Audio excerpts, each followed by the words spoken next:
The Mortgage Voice with Jeff Barton, your voice in the mortgage industry. Each week on this program, Jeff and his guests share their expertise, personal anecdotes, and the latest industry news to keep you in the loop. Now, to provide you with insight and help you navigate the consistently changing world of real estate lending, here is your host for The Mortgage Voice, Jeff Barton. Welcome back, everybody. I'm Jeff Barton, your voice in the mortgage industry, and thank you very much for tuning into the show. We are here on a terrific day in the middle of summer. Yes, it is summer, and I know there's a lot of people running around with their kids or looking for some place to live or rent in the fall time. This is what they call the heightened sweet spot in the spring buying season turning into summer buying season. There is a window by which a third or 40% of the homes in our area will get sold within this time frame, and it always becomes the pressurized time frame for a seller, because the seller wants to sell now. They don't want to say, okay, this is what the market is, you're going to have to wait 3-6 months before it sells. No, they want to sell now. And because we've had such a demand on housing in Southern California over the last, pick a year, 4 years, 5 years, whatever it is, we've seen prices rise, mortgage rates rise, and inventories shrink. And because of that, sellers have an outmoded look at the way it is in terms of how quickly their house is going to sell. So if you're one of these people, you've got kids, you got a new job, you got to move, and you're looking around for a house, I really understand where you're coming from and how you feel. Again, I'm Jeff Barton. This is The Mortgage Voice. If you want to see and hear this show, you can go to YouTube. Jeff Barton, The Mortgage Voice is our YouTube channel. If you want to hear on Saturday and Sunday driving around in the IE, go to kcaa.com, and that is our radio station affiliate. We've been with them for, a long, long time, and they do a great job at promoting what we do for you, which is bring you real-time information about what's going on in the mortgage market and the hows and the whys of the situation and where we are and how we got there and how we can get out of that.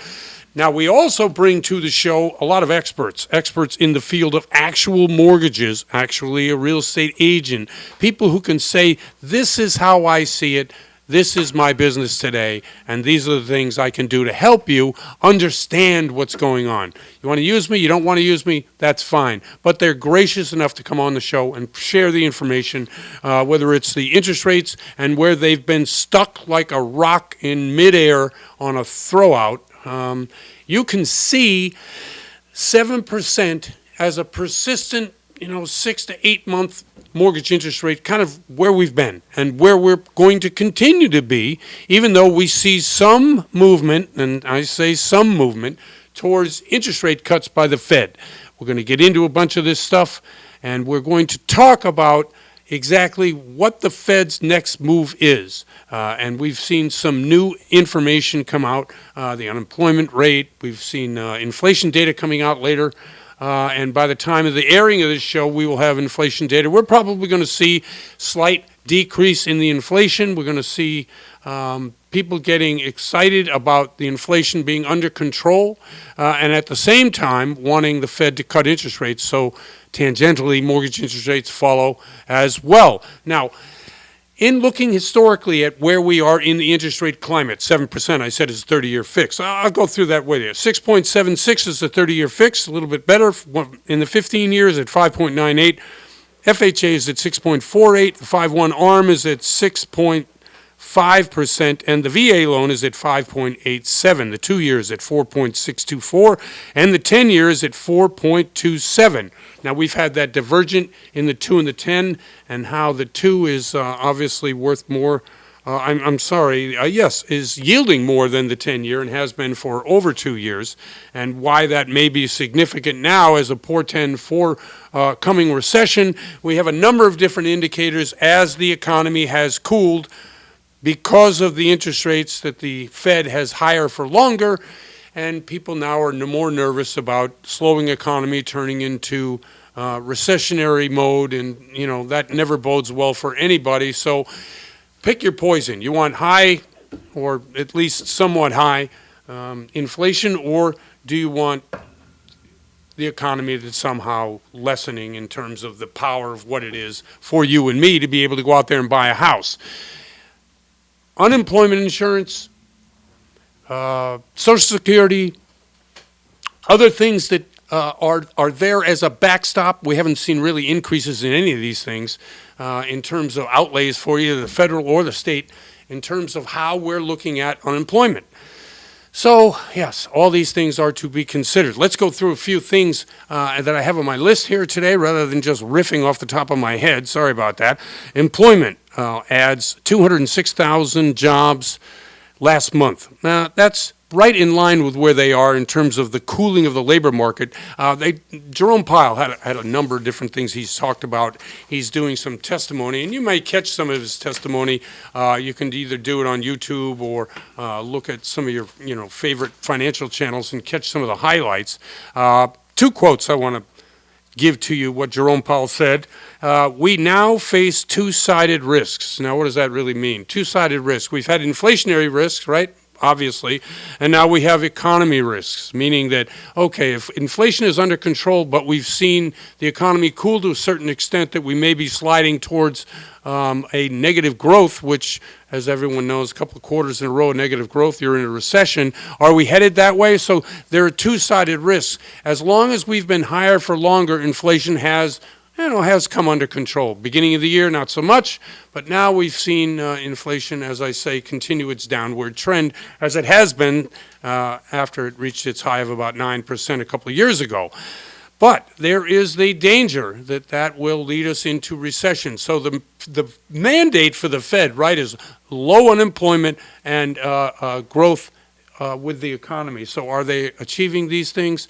And that's where we are with Jerome Powell. The second quote I want to quote to you is, quote, labor markets appear to be fully back in balance. So if we're talking about employment, where are you? You're driving around, you're listening to me, you're seeing me on YouTube, wherever it is that you get this information. How's your job? How secure do you feel where you're working? We see some of the employment numbers of the 206,000 that were hired last month, a lot of them in government. And is that a good thing, or is that what we do when we're going into a recession? Government ups their hiring and therefore tries to keep the numbers of people unemployed as low as possible as we go through whatever it is. Now, I'm not saying it's a recession, but in terms of what they're talking about employment-wise and the people who are hired and working in these sectors, everybody's a little bit nervous. So that's why when we talk about these things right now, is this the best time to buy a house? There's several different factors in terms of buying a house, as everybody knows. One, you have to have the money to be able to afford it. Two, there has to be availability of housing, and there is still a lack of housing opportunity and availability here in SoCal. We talk throughout the year about all the exodus of people that go from here to other states, and there's such a big thing. Oh, it's this, it's that. You know what it really is? People can't afford a house. That's the bottom line of it. If you could afford your house, you probably wouldn't leave here, because weather-wise, it's a great place to live. Just the lifestyle itself, the way California has a different mentality about itself and how itself presents to the people that live here. Now, you may not like taxes, you may not like other certain things that the government does. Heck, I don't like them either. However, when it comes to those statistics of people leaving California, it's really about housing affordability, and we've had such a lack of it. Now, conversely, if you own a home, we always talk about it, you're happy as heck. And you're happy as heck because your house value has gone up 40% in the last 4 years. That's amazing. You buy for $1 million, it's now worth $1.4 million. That's pretty good in terms of, what your house is worth today and what you can do with that particular equity in your home. We talk about that. We'll talk about it again today. We'll talk about HELOCs. We'll talk about seconds. We'll talk about redoing your first, if in fact rates ever come down around the 6% rate. If you have a 5% mortgage, the difference is $100 per $100,000. So if it's a $300,000 house, you're going to pay another $300 in mortgage interest. in terms of getting equity out of your house and being able to afford a 6% versus 5% mortgage. Anyway, I'm Jeff Barton, your voice in the mortgage industry. Really appreciate you listening to the show, and we will be right back. You're listening to The Mortgage Voice with Jeff Barton.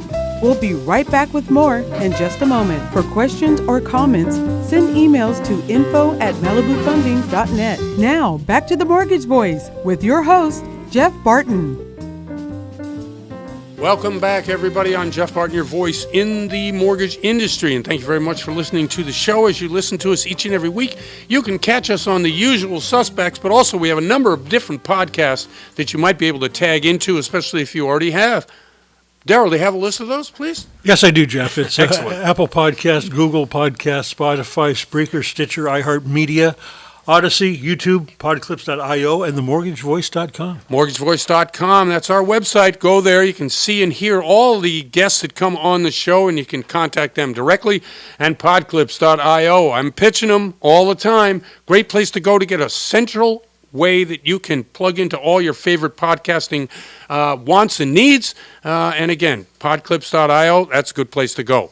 Okay, so we were talking earlier in a segment about what's happening generally across a lot of what's going on in the economy, or what's going on in terms of inflation versus unemployment versus where are we standing with the interest rates. A lot of good things. Let's get right to some news to use section. Okay, this is a quote, and you have to guess who said it.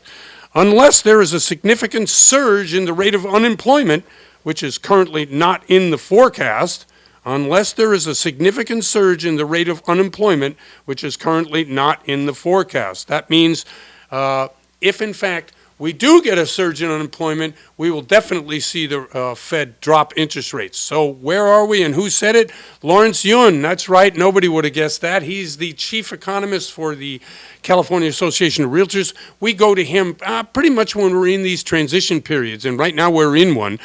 We've seen inflation really cool. We've seen, as Jerome Powell said, the labor market has really come back into balance. That would mean that it's pre-pandemic levels, and in that particular time period, where were we, what were we doing before pandemic hit and all the unemployment and then the reemployment, and now we have a balancing out. Another thing to indicate the balancing out, I don't know if people remember, but I harped on what a cost of lumber was in the pandemic and how it had gotten so out of whack.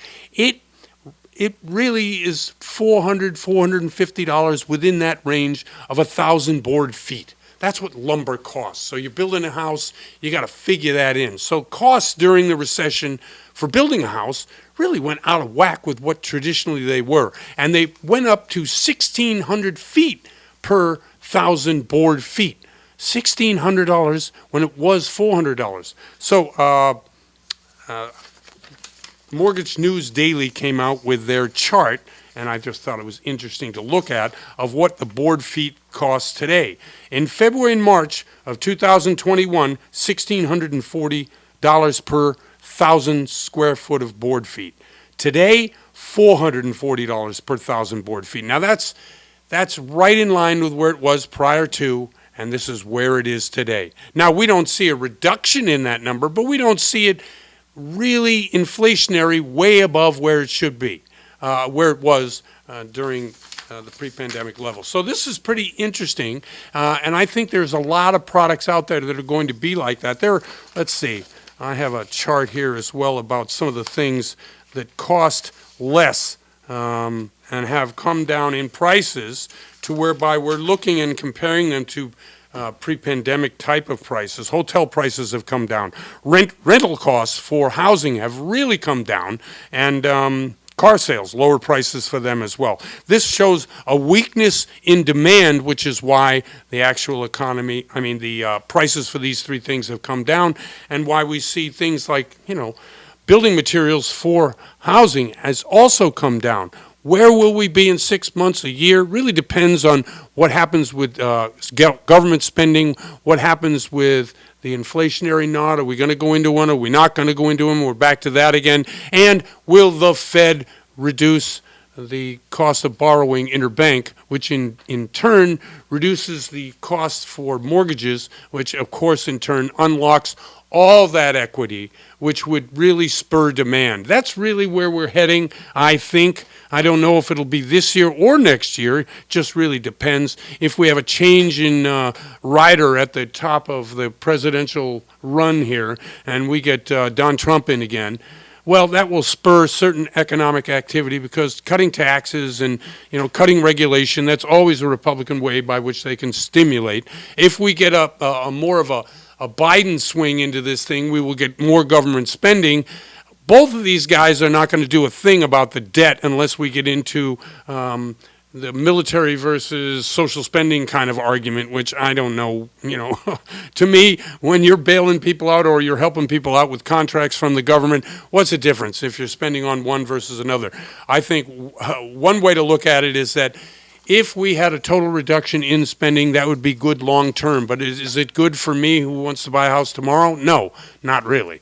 I did see an article today that was incredibly interesting saying that the people who are going to pay for the huge burgeoning, I hate that word, but the huge debt that the government has thrown upon us, $33 trillion, has gone up about $20 trillion in the last 15 years through the Gulf War, the Gulf War, Afghanistan War, the tax cuts, all these things have really added, like doubled the deficit. But it's going to come down to baby boomers having to pay. Now, what does that mean? I don't know what that means. The article didn't say. But my suspicion is that taxes on inheritance, taxes on transferring wealth are all going to go up. And this is how these particular bills are going to get paid. I, for one, I'm in that age range. I don't know exactly what that means for me. Does it mean my property tax goes up? No, because that's not federal. What would it mean? It would mean a age bracket kind of increase. I don't know. But I do know, according to this article, that's what it said. So take it for what it is. 54% of home prices rise. Okay, so 54% is the number. I said 40%. Since 2019, the average home in the U.S. has risen in price 54%. That's a lot. that's not the $1 million to $1.4 million. That's the $1 million to $1.5 million. That's incredible. $1.540 as a matter of fact. So those people out there, like myself, maybe this is what the tax is going to be. It's a tax on unrealized debt. Unrealized increase in the value of your home. I was thinking a couple weeks ago just about, okay, so if we took half of the increase that people have gotten in their homes, refinanced our homes, and paid it to the government in a tax, would that in fact buy down the debt? I think it would.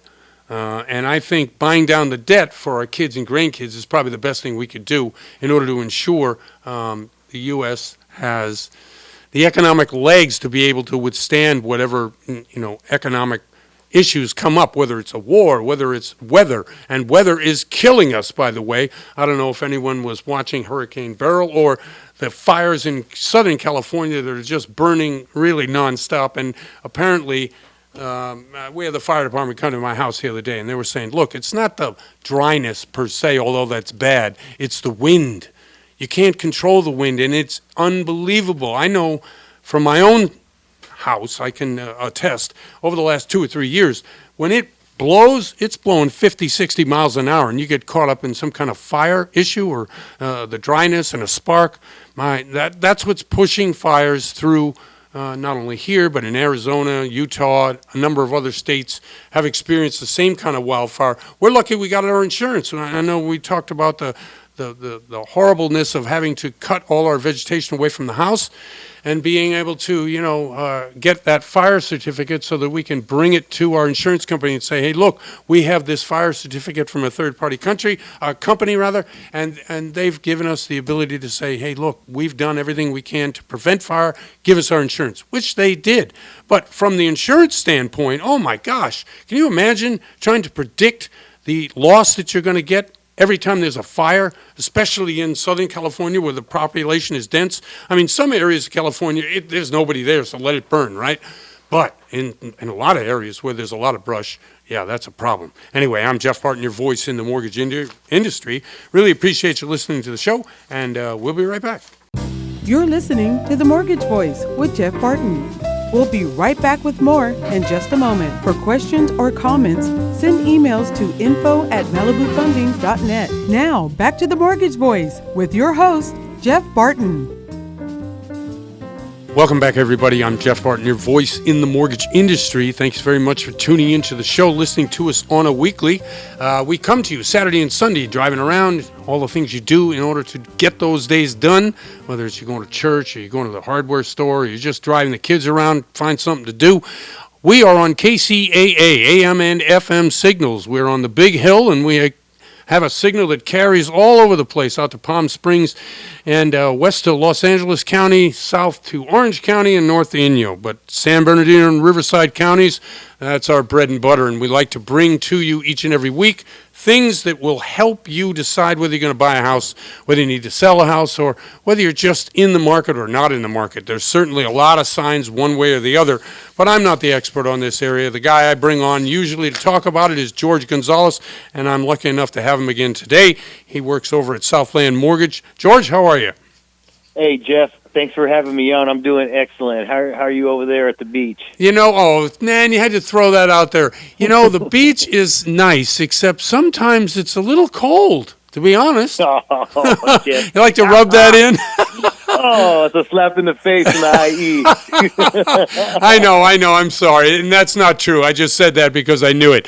All right. So speaking of hot, now we've gone through the spring buying season, which according to several sources was kind of a bust. Where are we right now in terms of both inventory and houses available, and how is the market out there in the IE? Well, those are awesome questions. So we can start with the inventory. Out here in the Inland Empire, Ontario, Rancho Cucamonga, right, Fontana, Rialto, San Bernardino, all these areas over here are okay. I mean, there are some, there's more inventory, let's put it that way. Good. There's more inventory. I've seen in the recent a few price reductions on properties. Okay. Longer times to sell, which means they're more days on the market. Before, as you know, the last year, 2 years, they were flying off within 15, 20 days. Right. Sold. Now I think we're up to somewhere averaging 45 to 75 days on the market, depending on on the area. Sure. So, Okay. The hot areas out there are where, George? The hot areas are the northern part of Fontana area and the northern part of Rancho Cucamonga area. Okay, and that's because the houses are great and the school system's great and all the infrastructure that you need for, that kind of price. What are the prices they're getting for those houses out there? So if you're looking, let's say a standard 3 bedrooms, 2 bath in northern Rancho Cucamonga is probably in the 850,000 range to start. Okay. Yeah. The North Fontana, which has the same quality of the houses, maybe a little bit newer, same sizes and all that good stuff, you're looking somewhere in the range of probably 700,000-ish, so about a 750, about 150,000 difference after the freeway. The freeway divides the values. Right. Okay. All right. So now we talk about the real estate and the real estate inventory and why it's gone up, and that the affordability index here in Southern California is terrible. What is the magic mix that we have enough houses on the market where prices come down, yet at the same time when we have lower interest rates we don't see a rush back into the market pushing the prices back up? Is there sort of a Venn diagram I can send people to figure this out? Well, the thing about it is, this is the first time in history, as we all know, where interest rates are high as well as housing prices are high.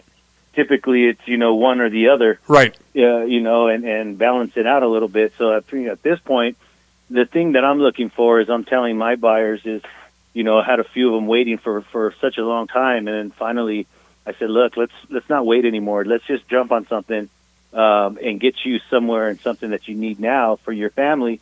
And, later on down the line, hopefully when the rates come down, we can drop your payment. Which will, you'll still get the house you want, except you're just paying a little more up front for it, but you'll get it back in the long run. And Are you suggesting to people that they put more of a down payment so that the payment between a higher priced house, one they're paying with 7% mortgage or thereabout 30-year fixed rate, or are you just saying, look, let's just get in at the cheapest amount and go for the longer term payment, like a 40-year? And again, well, those are the two options I give them. It's Right. case by case, Right. and I just let them. I present them the payments in comparison with each other. And and they make the decision on what's best for them. And so not every scenario is perfect for the next person. So yeah, that's basically what I do. If they can afford it and they're comfortable, why are they waiting? They have the Right. money for the down payment. There's no reason to wait. You need to buy a house. You need somewhere to live. Right. It's not like a car. It's not like a TV. This is something that you're going to be living in. And it's hard for people to get that because of what we just went through. All their families and friends bought Sure. them at 3% and throwing it in their face. And so, that's what's really, really been the hiccup is the people that got the low rate who are bragging and the people who feel left out don't know if it's time or if they should wait their turn for 3% rate again, which probably will never come. What is the hangover time on this 3% thing? Now, we are almost 2 years away from having low interest rates, and we've certainly seen 7% pretty consistently for the past, 12 to 18 months. When do people forget and say, you know what, 7%, I can afford that, let's go get it? Right, and that's where I think we're about right now. Okay. As a matter of fact, Chief Bernanke, Right.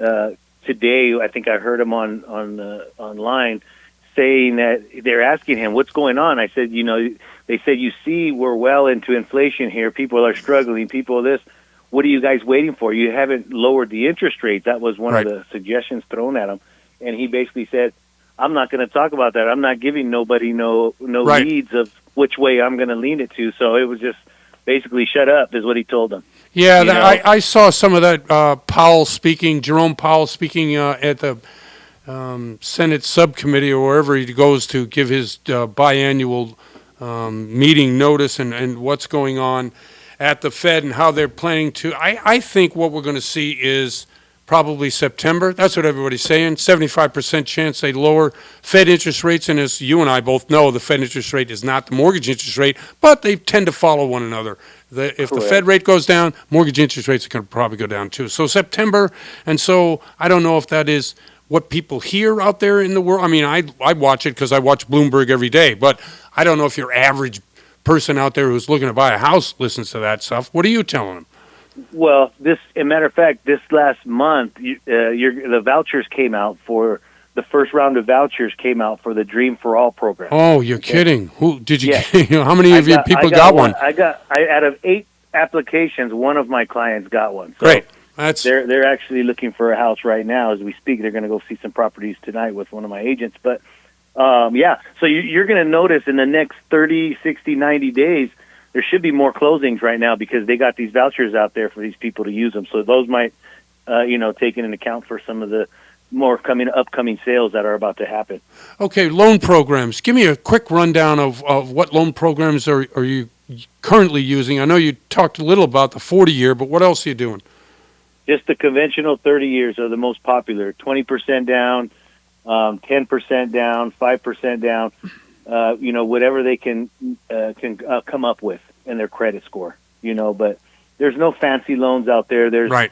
That's basically straight income docs. If you're self-employed, then, we can figure it out with 12 months deposit bank statements to find some non-QM financing.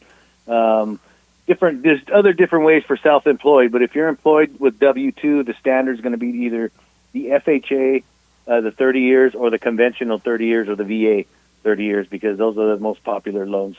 So if you're looking for a low down payment, it's FHA, and if you're looking for maybe, the best rate possible, you're still going with the 30-year fixed, you're just extending out the time you're going to pay it from 30 to 40? That is correct. Okay. And where are we on all that? What does a 40-year payment look like in terms of percentage-wise? Are you looking at like still 6.5% to 7% on the 40-year? That's the 30. The 40 is, I believe, I haven't priced one out lately because there's only a few banks that are doing that. Right, that's true. And so I haven't priced one out in the recent, but they're a little bit higher, probably in the mid-7s. I see. Okay. Hey, Mid-7s. listen, we're up against it. That's a quick 10 minutes. I love having you on. You got a lot of good information and perfect person to give a call. If you could let people know how they can get in touch with you, that'd be great. Yeah, my direct number is area code 909-900-9565. Excellent, George. Thanks very much for coming on. Always appreciate it. Thanks, Jeff. Appreciate it, too. Thank you very much. That's George Gonzales from Southland Mortgage. I'm Jeff Barton, your voice in the mortgage industry. Be right back. You're listening to The Mortgage Voice with Jeff Barton. We'll be right back with more in just a moment. For questions or comments, send emails to info@malibufunding.net. Now, back to The Mortgage Voice with your host, Jeff Barton. Welcome back, everybody. I'm Jeff Barton, your voice in the mortgage industry. Thanks very much for tuning into the show, for listening to us each and every week.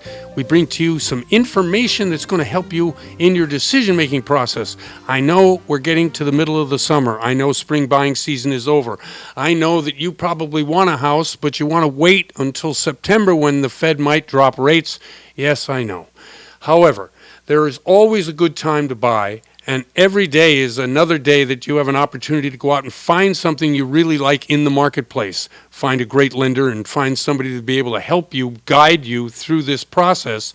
And when rates drop, you can always go back and refinance. I know that's a staid and true explanation of what you should do in the marketplace, but it is true. I mean, the opportunities are still out there. We will see inventories grow, and we will see mortgage interest rates fall. This is what's going to happen. Now, when it happens, I don't know. I'm not the prognosticator, but I do have somebody on the phone right now who may have some answers. Jennifer Martinez from Sierra Pacific Mortgage joins us now. Jennifer, how are you? I am doing well, Jeff. How are you? I'm pretty good. Well, you heard that bloated in introduction. Where do you think we are right now in this cycle? I mean, I don't know. You probably caught a lot of Jerome Powell's explanation on the Hill today. So what do you think? I mean, I do think that things are going to get better. Right. I have seen production pick up, so that's an awesome thing. Yeah. I think that probably the worst is behind us. Right. And so we're looking towards brighter days, hopefully sooner than later, right? No, I agree. And I think the optimism is good. I mean, we in the mortgage business have been hammered the past 3 years. And knowing that business is going to get better when interest rates drop, we always look towards the unemployment numbers, and those have not been great. I mean, they've been rising unemployment, but employment numbers are coming down. These are the kind of things that we say, okay, we're happy that mortgage interest rates are going to be lowered, but some people are going to be out of a job. So what are we looking at in terms of product from Sierra that we might be able to say can handle both of those possible outcomes? Well, so, the California Housing Authority rolled out the Dream for All. Yep. They finally have issued the vouchers. So I think that, with the 1,600 vouchers, we're going to see a lot of first-time homebuyers get into homes. The saying, you date the rate, you marry the house, I think that's absolutely true. I don't think that people should be sitting around waiting for these rates to drop. I mean, if you can afford the mortgage payment at the higher interest rate, I would definitely get out there and, get into homes, because once those rates drop, it's going to be a feeding frenzy again. So if you definitely have an opportunity to get into a house, I would jump at it. And then, refinance later down the line when rates do drop down. Now, we got a ton of equity in most properties, right? I mean, I have in my house. I'm sure that you have in your house. Most people who own a home are very happy because they've seen, obviously their equity rise by about 50% in the last 5 years. What are you telling people who want to tap into that but not mess around with their 3% mortgage? I mean, some of them, do the line of credit. Right. Get a home equity line of credit and, try to pay off your, because credit card debt is at the maximum it's been in like 20 years. Yep. So I think that if you can tap into that equity, then do so. I mean, in all honesty, if you look at what your credit card payments are compared to, maybe a little bit higher of an interest rate, and you are going to have to get rid of that 3%, but you're also going to get rid of the 33% interest rate for your credit card debt. So you've got to look at that, and maybe it makes sense. if you can't do a home equity line of credit, just get rid of all that credit card debt. So right. I agree. I wouldn't. I agree with that 100%. I mean, the credit card debt has been choking on us for some time. And how do you wean people off from spending money? I mean, that's the real issue here. Not that they shouldn't spend money on a house, but should you spend money on, I don't know, some frivolous items that maybe not right now?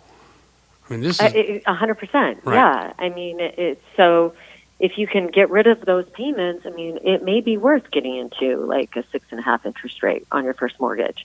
right. So and sometimes like they have to use their credit cards because inflation is still high. Yep. So they're using it to go buy groceries, that's double than what they were paying 2 years ago for groceries. So, I mean, it's kind of a double-edged sword. Right. So, but if you have that equity, I mean, I would probably maybe contemplate getting, refinancing your house, tapping into that equity, and getting rid of some of those debts that you don't necessarily need. I agree. I think debt is killing us, and I think the federal debt is killing us more. And at some point, somebody's going to say stop, or we're going to have an implosion, and the things that are worth something now aren't going to be worth the same things, and these are a problem.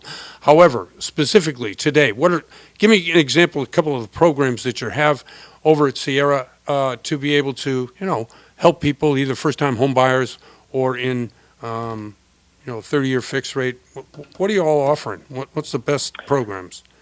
Well, so I mean, we just rolled out with this W-2 Wage Earner Express, and Okay. basically it's a streamline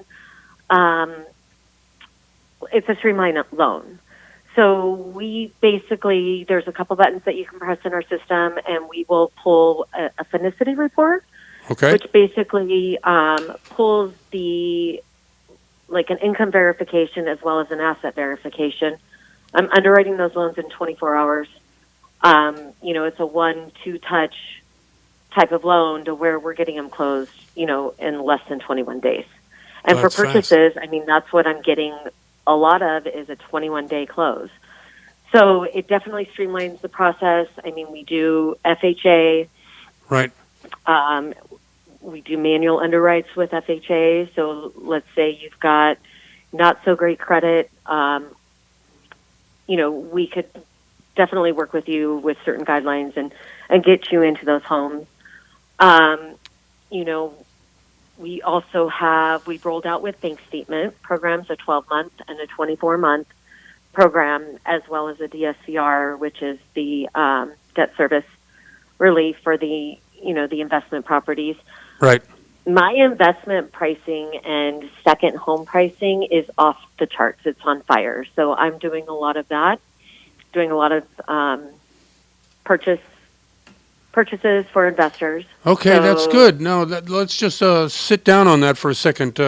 Give us an overall, really specific picture as to your investment type purchases that you're saying. What is it, the rate on fire, or just the availability of funds, or ease of transaction? What is it?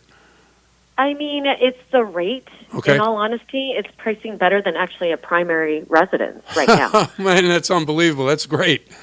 Yes. And so, and it's a streamlined process. So there Right. are things that, you can do. Yes, we're putting the 20%, 25% down, but, for people that want to build up their portfolio, it's a great product to get into when you're, getting a loan for 7 1/8.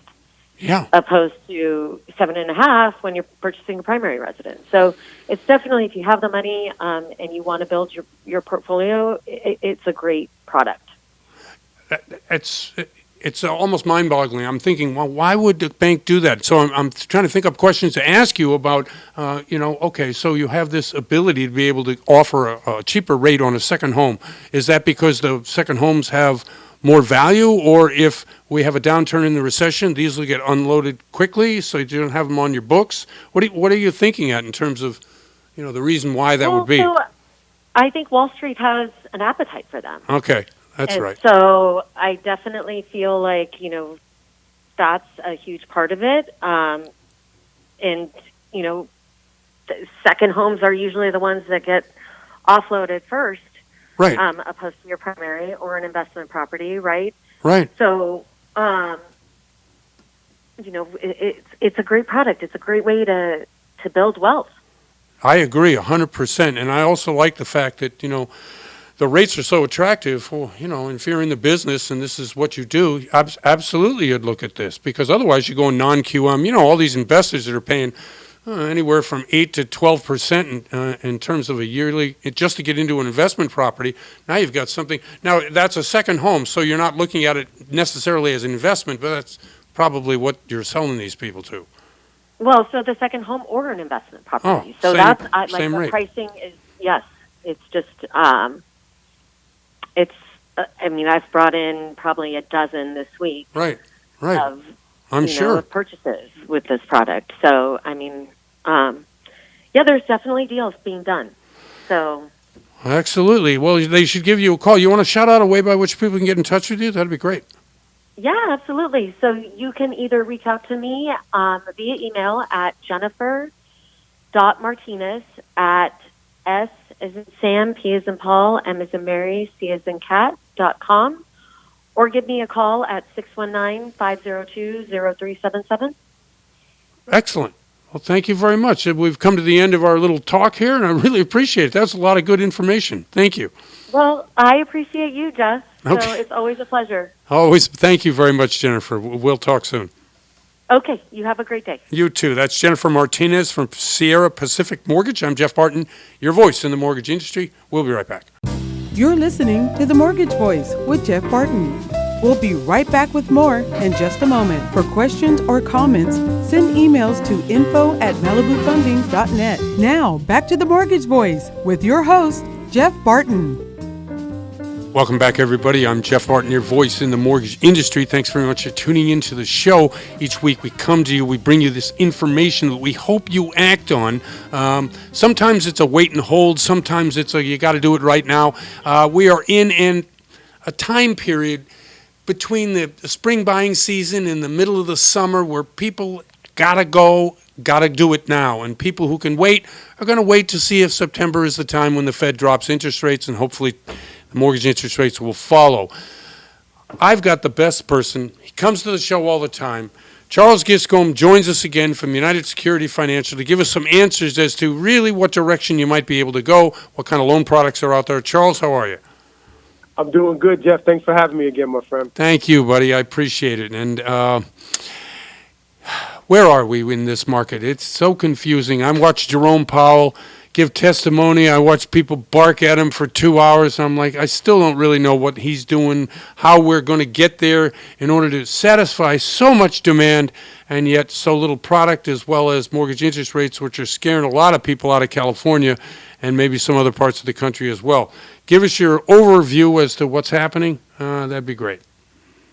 Absolutely. Well, the interest rate today, probably about 7.4 on a 30-year, Yep. 6.7 on a 15-year. So, they're still steadily where they are. They haven't moved too much. They'll fluctuate up and down, to increasing 12 basis points over the last 7 days. But, Jeff, guess what? The one thing that doesn't matter with that is that due to limited supply, the home prices hold their value. So the reality of it is with that happening, the values are still there, which always means for Jeff and I, when we're talking to everybody out there, get in the game. There's still value in the game. You still can make money. You're not losing money. Obviously, our rational head says we don't service upside down debt, but you're not going to because the market's holding steady. And so for traditional lending right now, there are no really great interest rates or great interest rates that we were used to 2 years ago. There's no more lows, 2s and 3s and 4s and 5s and 6s, barely. Right, but right. We are still back to where we were. You still can get into the game, and even if a traditional mortgage is not where your structure is, there are many other alternative loan programs that can help you get into this game, still help you have an opportunity to make some money, or at least to get into a steady investment so that when things do correct themselves, you will be able to make money and you won't lose money. So at these cycles and where we are now, we're not really quite sure. But Powell said today, he said, hey, look, we are in a normal employment cycle, meaning that we are pre-pandemic normal employment cycle, meaning that you're going to get numbers that are either going to indicate the economy is growing because more jobs are coming into the market, or that the unemployment rate goes up, which means less jobs. And that really affects how we look at a borrower, whether they got a job, obviously, right? But in the realm of investment properties, what are we looking at different than a traditional loan in a 30-year fixed rate from Fannie Mae? Well, you know what? Although the economy, Jeff, has proven itself to be more resilient than expected, right, despite what everyone else is saying and the uncertainties, I feel like the investment market and getting into it, well, Jeff had mentioned, is probably a better involved compared to the traditional way. Right. There are a lot of investment property programs, fix and flip programs, hold and rent, DSCR loans. These are all loans that individuals can get into without providing the full traditional mortgage structure and boat. Right, that's what I'm getting at. Right, exactly. And that means 2 years of tax returns or W-2s. That means 60 days of bank statements, which is 2 months. That means 30 days of paycheck stubs, which means 4 weeks or biweekly. Or so basically, when you have that, when you're required to have that, that is a traditional loan. What Jeff is referring to is the ability to get into the investment market if you have capital that will allow you to use less documentation. And in most cases, what they call it is a no-doc. I know people are not, used to no-docs for a long time ago. There was a no-doc loan and everyone was using it, and then it went away. Well, now they're back. They're called stated loans, and they're called no-doc loans. And real quick, I'll tell you, they don't require W-2s, paycheck stubs, tax returns. They only require that you show the money that you have in the bank as a down payment or reserves. And it doesn't matter if the money is seasoned or not. You can utilize those funds even if they've gotten to your account the day before. As long as they come from you, your business account and your personal account, you're allowed to utilize those funds as your down payment and reserves. The other thing is you can close in an entity name. When an entity name, what we mean is an LLC or a corporation, whether it's an S Corp or a C Corp, or even a trust. As long as it's not in a revocable trust, you can close in a revocable trust. The benefits of these is to create protection for yourself. It also acts as the guarantor on the loan. So now your bills come in those entity names. The biggest and the biggest value-added service to a loan like this is that these mortgages and liabilities don't show up on your personal name. Where you can do that at, I don't know, but we can do it here, Jeff. And the beautiful thing is we would love to provide some of those things to individuals. What kind of a down payment and credit score you need on a loan like that? Surprisingly, obviously, there are some programs that on these programs that will start anywhere from 65% LTV, which is 35 down, 75, 25 down, on up. There are some of these programs that we can get you into an investment property or fix and flip with 10% down. Wow. Same type of loans. So there are many different loan products out there depending on where you are. Now, Jeff said it best. It's important for the credit scores for these. Okay? Right. So, but the minimum credit score that we can work in, and I'm going to say this, and I know the phones are going to go crazy, Jeff, but we can get into some of these loans, dependent on the LTV, with a 580 FICO score. Okay, so 580, non-QM, you must have, 35% down? Is that the way they'll do it? Well, in this loan, you can have, 35% or 30% down. Okay. And if you have a FICO score above 650, it's 25% down. Yeah, all that's really good. And I'm sure if you have a 740 in that range, you get even less down. You get less down, you get a better interest rate, and you have more options.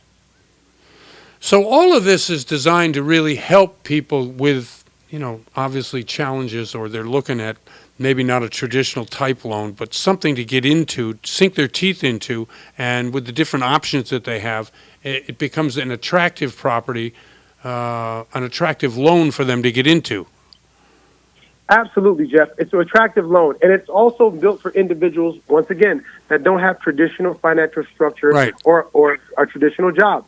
Someone that's home every day working for themselves, It's more importantly to keep their money as opposed to, it's not what you make, it's what you keep. And in a lot of cases, if you're not providing your tax returns and different stuff, the entrepreneurs look for these type of loans so they don't have to provide that. Because I'll tell you, if you're an entrepreneur, most times you're writing everything off, and so your income on tax return statements don't look as high, even though you may be doing very well for yourself. Mm-hmm. But guess what will always look good? Your bank statements, whether they're commercial or personal, whether they're an LLC or personal, your bank statements show the real deposits that's coming through. And that's a beautiful thing, because as long as you can show the ATR, which we always talk about here, which is the ability to repay. Right. If you can show that there's a loan for you out there, and this is a great loan that an individual who doesn't have the traditional financial structure can get into a loan. A lot of people feel like it's worth the down payment to have the path of least resistance to get involved with this market still, and still having these properties have value and not losing or being upside down. Listen, we got about a minute left on the refinance of a loan like this, especially if it's in an LLC. Any issues with that come up later if somebody wants to get out of the loan they're in and maybe get a lower interest rate on a similar type loan in, say, less than a year? Any issues with that? No, there is really no issues. The one thing about it is a lot of lenders that we utilize, they will have a prepayment penalty because they don't have a lot of fees. They don't have a lot of fees up front. So they're looking to you to stay in that loan longer so that the interest payments that they make are the money that they make. The beautiful thing is they give you the option to buy the prepayment penalty down to 12 months or less.